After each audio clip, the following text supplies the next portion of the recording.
Shalom, shalom, peuple du Seigneur, que la grâce de Dieu soit sur vous. Amen.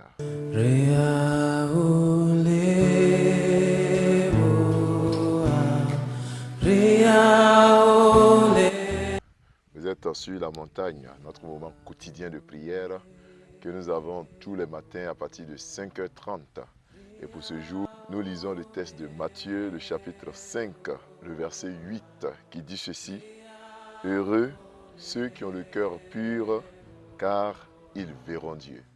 Amen. Le thème, c'est toujours heureux. Et pour ce début de semaine, nous lisons donc la 6e béatitude qui nous parle du cœur pur et de voir Dieu. Bien-aimés dans le Seigneur, la Bible dit heureux ceux qui ont le cœur pur.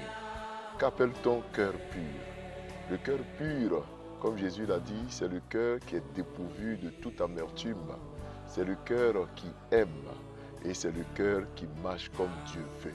Quand on parle de cœur, c'est le centre de tous nos sentiments, de toutes nos pensées.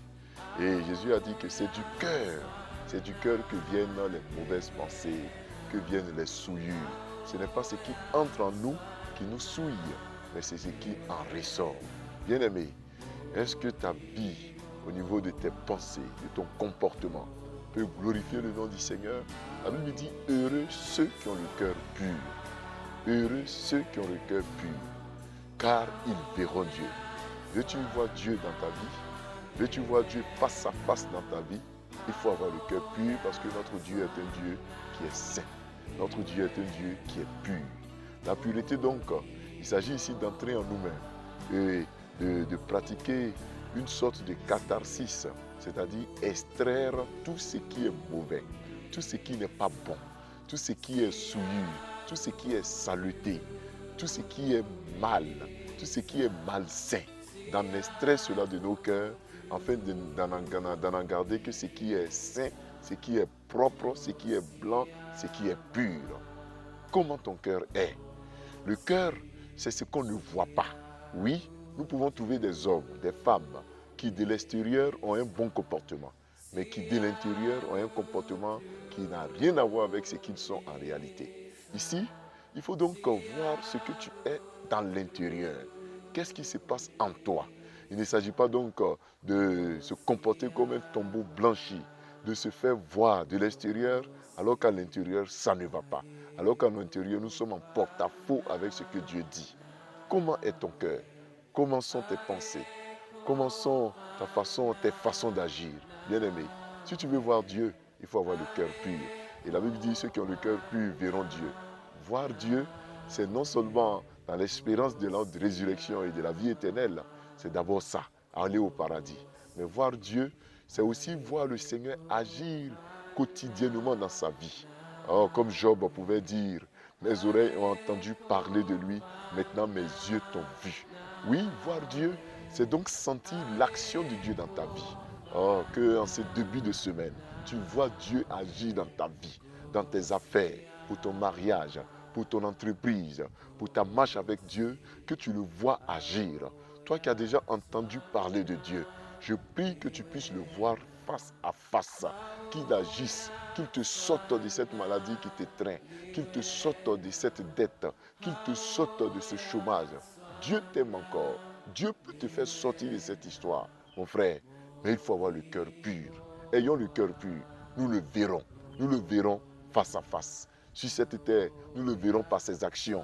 Nous le verrons par la présence de Jésus en nous. Car c'est lui qui a vu le Fils, a vu le Père, a vu le Père. Et nous le verrons également au paradis, face à face. Que Dieu nous y aide au nom de Jésus-Christ. Amen. Nous prions.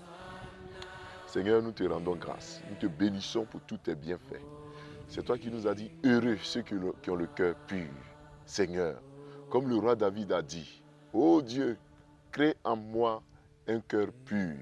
Donne-moi un esprit bien disposé. Oui, Seigneur, nous avons besoin que tu crées en nous un cœur pur, que tu nous donnes un cœur pur. Toi seul es capable de façonner nos cœurs. Oui, tu connais nos cœurs. Tu nous connais dans notre sui generis. Tu nous connais dans nos intimités. Tu nous vois quand nous sommes seuls. Quand nous sommes cachés, tu nous vois. Tu nous entends quand nous murmurons. Père, crée en nous un cœur pur. Aie pitié de nous pour tout ce que nous faisons qui ne te glorifie pas. Notre duplicité, notre cupidité, notre vie qui ne t'honore pas. Nous t'en supplions. Aie pitié de nous. Pardonne-nous nos fautes. Pardonne-nous nos iniquités. Seigneur, nous te prions afin que tu purifies nos cœurs, que tu éloignes de nos cœurs les souillures, les mensonges, que tu éloignes de nos cœurs ce qui ne t'honore pas. Et purifie-nous au nom de Jésus-Christ. Amen. Bien-aimés dans le Seigneur, nous allons maintenant prier pour que le Seigneur nous le fasse le voir. Nous voulons le voir face à face. Nous voulons le voir agir face à face. Prions. Seigneur, nous prions que tu nous fasses te voir. Nous voulons te voir face à face, Seigneur. Que nous te voyons face à face tel que tu es, dans nos activités, dans nos charges, dans nos problèmes. Donne-nous de te voir par ton action. Donne-nous de te voir en héritant le royaume des cieux. Nous te confions cette journée. Éloigne de nous la mort, la maladie. Éloigne de nous les œuvres qui ne te n'ont pas. Et donne-nous d'être agréables en toi. Seigneur, sauve-nous de la souillure. Sauve-nous des pièges de l'ennemi. Sauve-nous des œuvres maléfiques. Et réponds-nous en cette journée. Que notre semaine soit une semaine de paix, une semaine de bénédiction, une semaine de joie. Que ce soit une semaine dans laquelle tu te présentes en nous tel que tu es. Que la gloire te revienne. Amen. Bien-aimés frères et sœurs, nous avons été très heureux d'être avec vous sur la montagne. Que la grâce de Dieu soit sur vous. Nous nous retrouverons demain mardi. Shalom, shalom, que Dieu vous garde.